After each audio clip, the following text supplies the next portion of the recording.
이른 아침 문득 거울을 바라볼 때가 있습니다. 거기 서 있는 중년의 내 모습은 어쩐지 예전에 꿈꾸던 어른의 모습과는 조금 거리가 멀어 보이죠. 특히 사랑 앞에서 그렇습니다. 젊은 시절의 사랑은 이유 없이 가슴 뛰는 낭만 그 자체였지만 나이가 들수록 사랑은 점점 덧셈과 뺄셈이 되어 가더군요. 조건이 맞는지 미래에 도움이 될지 혹시 나에게 상처만 주진 않을지 계산만 늘어갔습니다. 30을 넘기고 몇 번의 만남과 이별을 겪으면서 저는 혼자 묻곤 했습니다. 도대체 나에게 맞는 사람은 어디에 있는 걸까? 아마 이 글을 듣고 계신 당신도 비슷한 고민을 해보셨을 겁니다. 인연의 끈은 자꾸만 풀리고 노력만으로는 안 되는 영역이 있다는 것을 깨달을 때의 그 허탈한 말입니다. 사람은 지치면 무언가에 기대고 싶어지죠. 그게 종교일 수도 있고 때로는 술 한 잔의 위로일 수도 있습니다. 저는 그 시기에 문득 운명이라는 것에 기대고 싶어졌습니다. 나의 힘으로 찾을 수 없다면 이미 정해져 있는 답을 알려줄 수는 없을까? 그렇게 저는 살면서 한 번도 가보지 않았던 곳, 철학원 문을 두드리게 되었습니다. 수많은 책상과 부적, 향냄새가 섞인 그곳에서 저는 제 사주팔자 위에 놓인 제 삶의 설계도를 들여다보려는 아주 간절한 마음을 가지고 있었습니다. 선생님, 제 짝은 있긴 있는 걸까요? 제 질문에 선생님은 고개를 끄덕이셨습니다. 그리고 놀랍게도 제 운명의 인연이 두 사람이라고 말씀하시더군요. 저는 잠시 어리둥절했습니다. 운명은 하나일 줄 알았는데 말이죠. 선생님은 조용히 붓글씨로 무언가를 적어 내려가시더니 두 인연의 특징을 알려주셨습니다. 첫 번째 여자는 상극의 운명이었습니다. 이 인연은 당신과 충돌하고 싸우겠지만 서로에게 강한 불꽃을 일으키는 사람입니다. 끌어당기는 힘이 강하지만 그만큼 고통도 따르죠. 숙명적인 사랑입니다. 두 번째 여자는 상생의 운명이었습니다. 이 인연은 당신에게 편안함과 안정을 줍니다. 물이 나무를 키우듯 서로를 보듬어주는 관계지요. 하지만 극적인 설렘이나 흥분은 덜할 수 있습니다. 지켜주는 사랑입니다. 선생님의 말씀은 제 마음을 뒤흔들었습니다. 마치 신이 장난을 친 것처럼 저울의 양쪽에 너무나 다른 두 가지의 선물을 놓아둔 것 같았습니다. 철학원을 나서는데 저는 홀가분함 대신 더 무거운 짐을 진 기분이었습니다. 운명을 알게 되었는데 왜 선택은 더 어려워졌을까요? 저는 생각했습니다. 숙명적인 사랑 A, 그리고 지켜주는 사랑 B. 우리는 살면서 늘 극적인 드라마를 꿈꿉니다. 열정적이고 눈물 콧물 흘리더라도 잊을 수 없는 그런 사랑. 하지만 현실의 우리는 또 평화롭고 잔잔하며 내일이 편안한 삶을 원합니다. 저는 이 두 인연을 소개받기로 결정했습니다. 이것이 사주가 저에게 던져준 숙제이자 제 삶의 마지막 사랑을 찾기 위한 마지막 노력이 될 거라고 생각하면서 말이죠. 철학원에서 소개를 받은 며칠 후 저는 사주에서 상극의 불꽃이라 예언했던 인연 A를 만나게 되었습니다. A는 첫인상부터 강렬했습니다. 제가 늘 만나왔던 조용하고 순종적인 여성들과는 달랐죠. 옷차림도 말투도 심지어 저를 바라보는 눈빛마저도 주저함이 없었습니다. 마치 자신의 삶을 스스로 개척해 나가는 야생의 들꽃 같았다고 할까요? 처음 만난 날 저희는 아주 사소한 주제로도 의견 충돌이 일어났습니다. 저는 오늘 저녁은 이탈리안이 좋을 것 같다고 제안했는데 A는 아니, 여기 숨겨진 맛집이 있는데 왜 뻔한 걸 먹어야 하느냐며 제 의견을 단번에 잘라냈죠. 사실 그때 저는 속으로 생각했습니다. 아, 이게 사주에서 말했던 충돌이구나. 벌써부터 이렇게 부딪히는데 과연 괜찮을까? 하지만 이상하게도 그 충돌 속에서 저는 살아있다는 기분을 느꼈습니다. A는 저를 끊임없이 자극했습니다. 제가 습관처럼 하던 말들, 타성에 젖어있던 생각들을 정면으로 반박하고 저에게 왜 그렇게 생각하세요? 라고 되물었죠. 저희의 대화는 늘 논쟁으로 끝났지만 그 논쟁의 끝에는 늘 전에 없던 강렬한 끌림이 있었습니다. 사랑의 스파크라는 표현이 딱 맞았습니다. 불꽃은 뜨거웠습니다. A와 함께하는 시간은 마치 폭죽이 터지는 밤하늘처럼 화려하고 격정적이었죠. 제 삶이 온통 A의 색깔로 물드는 것 같았습니다. 저는 생각했습니다. 이것이야말로 운명적인 사랑이 아닐까? 평생 잊지 못할 가슴 뛰는 인연. 3. 운명의 이면 고통과 피로. 하지만 불꽃은 오래 타오르지 못하고 재를 남기기 시작했습니다. 저희는 자주 싸웠고 싸움의 강도는 점점 세졌습니다. A는 감정에 솔직했고 저의 소극적인 태도나 우유부단함을 용납하지 않았습니다. 한 번은 약속 시간에 늦은 저에게 A가 이렇게 말했습니다. 민준 씨, 당신의 그런 느긋함은 저에게는 무관심으로 느껴져요. 당신의 인생은 이렇게 대충 살아도 괜찮은 건가요? 저는 충격받았습니다. 저를 향한 그녀의 비판은 때로는 너무 날카로워 상처가 되었습니다. 운명적인 사랑이라는 달콤한 포장지 속에는 끊임없는 감정 소모와 이해할 수 없는 거리감이 숨어 있었습니다. 돌이켜보면 저는 A를 사랑했지만 A와 함께 있는 저 자신은 점점 작아지고 지쳐갔습니다. 사랑은 상대방을 채워주는 것이라 배웠는데 A와의 관계는 저의 모든 에너지를 빨아들이는 것 같았습니다. 어느 날 새벽 격렬하게 다툰 후 저는 홀로 술잔을 기울였습니다. 저는 제게 숙명이라고 했던 사주의 말을 되새겼습니다. 충돌하지만 강하게 끌리는 운명. 이것이 운명이라면 저는 평생 이 고통스러운 줄다리기를 반복해야 하는 걸까요? 혹시 우리는 운명적인 사랑과 행복한 사랑을 착각하고 있는 것은 아닐까요? 가슴은 뛰지만 늘 불안하고 열정적이지만 늘 외로운 이 관계가 과연 제가 중년의 나이에 정말로 원하던 인연일까? 결국 저는 A에게서 잠시 떨어져 나올 시간을 갖기로 했습니다. 불꽃에 너무 가까이 다가갔을 때 스스로를 보호해야 한다는 본능적인 느낌이 들었기 때문이죠. A와의 만남은 저에게 운명은 고통을 정당화하지 않는다는 깊은 통찰을 남겼습니다. 저는 이제 사주가 말한 두 번째 인연, 상생의 안정을 가진 B를 만나보려 합니다. 다음 이야기에서는 뜨거운 불꽃과는 전혀 다른 잔잔하고 평화로운 B와의 만남에 대해 이야기해 드리겠습니다. 그 만남은 저에게 또 다른 숙제를 던져주었죠. 불꽃 같던 A와의 관계에서 한 발짝 물러난 후 저는 사주가 예고했던 두 번째 인연 B를 만났습니다. B는 A와 모든 면에서 대조적이었습니다. A가 강렬한 원색이었다면 B는 포근한 파스텔 톤이었죠. 첫 만남부터 편안했습니다. B는 제 말에 귀 기울여 주었고 제가 실수로 커피를 쏟았을 때도 당황하는 저를 보며 오히려 조용히 웃어주었습니다. 사주 전문가가 말했던 상생이라는 말이 무슨 뜻인지 알 것 같았습니다. 마치 오랫동안 잊고 지냈던 고향집에 돌아온 듯한 익숙하고 따뜻한 느낌이었습니다. 저희는 크게 의견 충돌하는 일도 없었고 목소리를 높여 싸우는 일은 상상할 수도 없었습니다.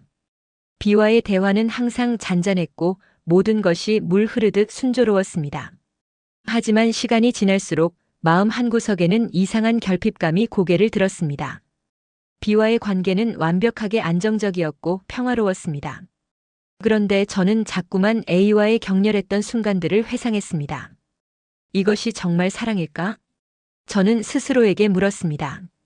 B와 함께 있을 때 저는 편안했지만 가슴이 터질 듯한 설렘이나 흥분은 없었습니다. 마치 잘 만들어진 보드라운 카스텔라 같았죠. 맛있고 속이 편안하지만 톡 쏘는 탄산음료의 자극은 없는. 저는 제 친구에게 이런 고민을 털어놓았습니다. 야, B는 정말 좋은 여자야. 완벽해. 그런데 말이야, 내가 정말 사랑하는 건지 모르겠어. 그냥 사주가 정해준 편안함을 따르고 있는 건 아닐까? 친구가 말했습니다. 민준아, 우리는 너무 오랫동안 사랑을 고통과 자극으로만 정의해온 건 아닐까? 편안함과 안정감도 사랑의 가장 중요한 부분일 수 있잖아. 친구의 말이 제 머리를 때렸습니다. 맞습니다. 우리는 드라마에서처럼 나이가 들어서도 격렬하게 사랑하다가 결국 운명처럼 하나 되는 그림을 꿈꾸죠. 하지만 중년의 삶이 요구하는 사랑은 조금 다를 수 있습니다. 사랑하는 사람 앞에서 편안하게 나의 약점을 드러낼 수 있는 용기. B는 저에게 그런 존재였습니다. 저는 B 앞에서 완벽해야 한다는 강박이 없었습니다. 제가 실수해도 괜찮고 힘든 하루를 그대로 털어놔도 그녀는 묵묵히 들어주었습니다. A와의 만남이 저를 끊임없이 더 나은 사람으로 만들려고 채찍질했다면 B와의 만남은 저를 있는 그대로의 나로 인정해 주었습니다. 그럼에도 불구하고 저는 여전히 사랑은 불꽃이어야 한다는 고정관념에서 완전히 벗어나지 못했습니다. 저는 문득 사주 전문가를 다시 찾아가고 싶어졌습니다. 선생님, A는 너무 뜨거워서 제가 다 타버릴 것 같고 B는 너무 미지근해서 이게 사랑인지 모르겠습니다. 저에게 답을 주십시오.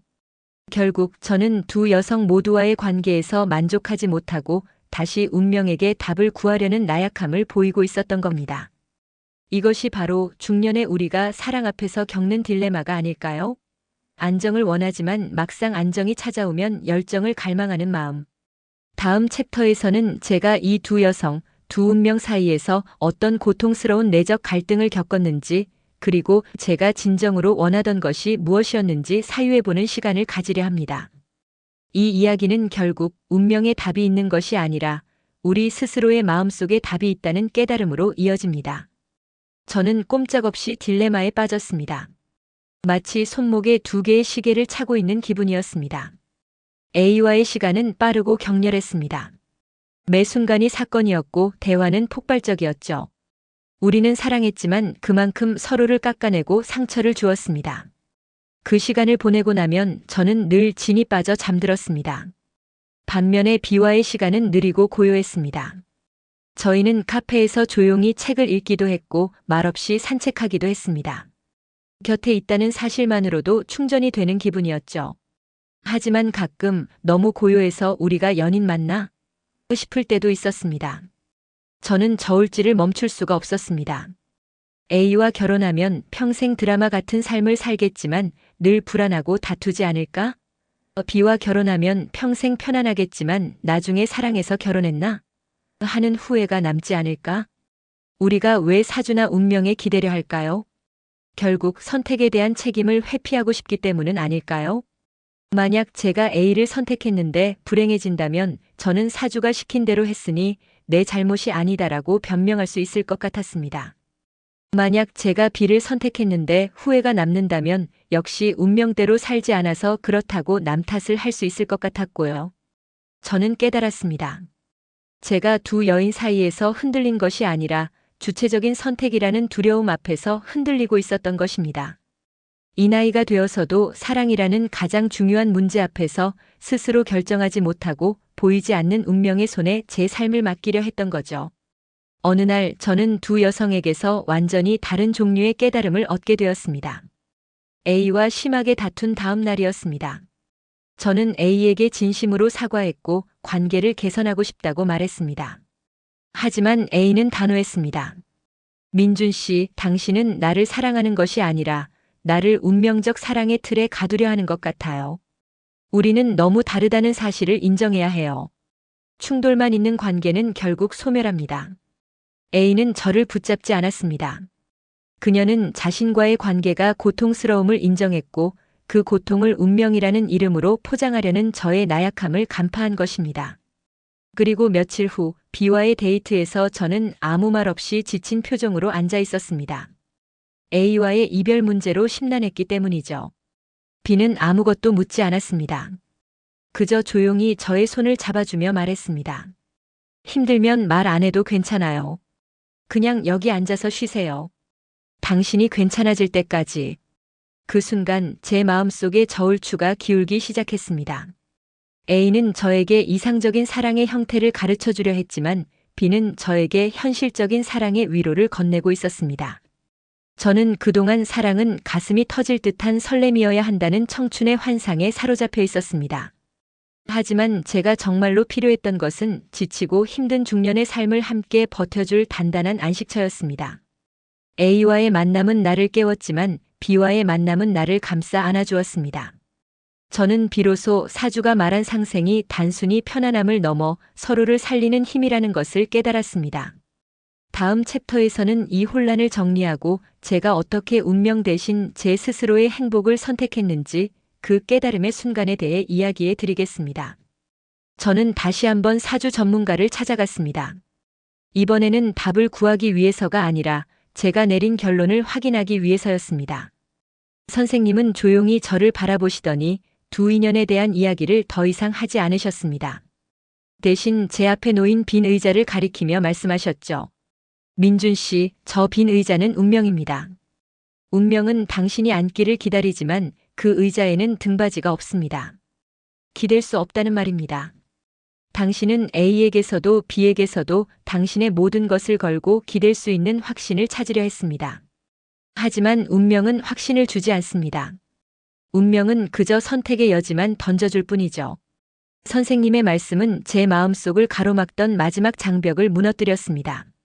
저는 그동안 제가 찾던 것은 운명적인 인연이 아니라 내가 만들어갈 수 있는 행복이었다는 것을 깨달았습니다. 저는 사랑의 정의를 다시 내렸습니다. 청춘의 사랑이 발견이라면 중년의 사랑은 건설이었습니다. 어와의 관계는 저에게 사랑이 강렬한 화학작용일 수 있음을 보여주었지만 그 화학작용은 저를 소진시켰습니다. B와의 관계는 저에게 사랑이 잔잔한 물리법칙일 수 있음을 보여주었습니다. 밀어내지 않고 다투지 않으며 서로의 존재를 인정하는 중력 같은 흰말입니다. 우리가 정말로 원하는 것은 운명적으로 정해진 고통이 아니라 서로의 상처를 이해하고 함께 치유해 나가는 과정이라는 것을 깨달았습니다. 운명은 단지 만남의 이유를 제공했을 뿐, 그 이후의 관계를 채우는 것은 오로지 나의 노력과 의지였습니다. 결정의 순간이 왔습니다. 이제는 더 이상 운명이나 사주를 핑계 댈 수 없었습니다. 저는 먼저 A에게 연락했습니다. 오랜 고민 끝에 저희는 서로의 방식이 너무 달라서 행복해질 수 없음을 인정했습니다. A씨, 당신은 나에게 사랑이 무엇인지 가르쳐 주었습니다. 하지만 나는 더 이상 고통스러운 드라마를 원하지 않습니다. 당신의 열정을 응원하지만 나는 나를 있는 그대로 받아주는 사람 곁에 있어야 할 것 같습니다. A는 놀랍도록 담담하게 제 결정을 받아들였습니다. 그녀는 자신의 운명을 스스로 만들어갈 사람임을 보여주었습니다. 그리고 저는 B에게 향했습니다. 그 길은 떨렸지만 더 이상 불안하지 않았습니다. 그것은 제가 주체적으로 선택한 사랑이었기 때문입니다. 다음 챕터에서는 제가 B에게 전한 진심과 마침내 운명의 틀을 벗어나 스스로 선택한 사랑을 시작하는 이야기를 들려드리겠습니다. 저는 B를 만나러 갔습니다. 그날 밤 제가 B에게 건넨 고백은 이전까지의 어떤 고백보다도 진실했고 무거웠습니다. 저는 B에게 A와의 관계, 그리고 사주팔자에 대한 모든 이야기를 솔직하게 털어놓았습니다. B씨, 제가 당신을 만난 건 사주가 정해준 상생 때문이었습니다. 저는 당신에게서 편안함을 느꼈지만 솔직히 한때는 그 편안함이 사랑이 아닐까 의심하기도 했습니다. B는 조용히 제 이야기를 끝까지 들었습니다. 저는 숨을 고르고 진심을 담아 말을 이었습니다. 하지만 이제야 깨달았습니다. 사랑은 불꽃처럼 타오르는 자극이 아니라 서로의 삶에 스며들어 뿌리내리는 안정감이라는 것을요. 저는 더 이상 운명이 만들어준 인연을 찾지 않을 겁니다. B씨, 저는 당신과 함께하는 매일의 노력을 선택하고 싶습니다. 불안하지 않은 이 편안함, 제가 힘들 때 아무 말 없이 잡아주던 그 손길, 그것이 제가 진정으로 원하던 사랑입니다. 사주가 아니라 제가 당신을 선택했습니다. B는 따뜻하게 웃으며 대답했습니다. 민준 씨, 저는 당신이 저를 운명 때문에 만났든 어떤 이유든 상관없어요. 결국 당신이 스스로 저를 선택했다는 그 용기가 저에게는 가장 큰 사랑의 증표입니다. 그 순간 저는 제 삶의 가장 무거운 짐 하나를 내려놓은 기분이었습니다. 우리는 살면서 수많은 외부의 목소리에 둘러싸여 살아갑니다. 남들이 말하는 성공, 사회적인 기준, 그리고 저처럼 사주가 정해준 운명. 하지만 중년이 되어 비로소 알게 된 것은 가장 중요한 결정은 결국 내 안에서 나와야 한다는 진리입니다. 제가 A를 놓아주고 B를 선택한 것은 드라마가 아닌 현실 속의 행복을 선택한 것입니다. 불꽃 같은 사랑은 한순간을 아름답게 태우지만 잔잔한 사랑은 긴 시간 동안 따뜻한 온기를 유지합니다. 저희는 지금도 가끔 소소하게 다투기도 합니다. 하지만 이제 그 다툼은 충돌이 아니라 서로를 더 깊이 이해하려는 대화의 과정이 되었습니다. 이 이야기를 듣고 계신 당신에게 감히 말씀드리고 싶습니다. 혹시 지금 당신의 삶이나 사랑 앞에서 불안하고 운명이라는 외부의 답에 기대고 싶다면 잠시 눈을 감고 당신 마음속의 진정한 목소리에 귀 기울여 보세요. 당신을 끊임없이 흔들고 고통스럽게 하는 것이 운명은 아닙니다. 당신을 편안하게 해주고 당신의 있는 그대로를 받아주는 곳이 바로 당신의 진정한 안식처입니다. 사랑은 찾는 것이 아니라 만들어가는 것입니다. 당신만의 힘으로 당신의 행복을 선택하고 건설하시길 응원합니다. 이 긴 시간 동안 함께 해주셔서 감사합니다.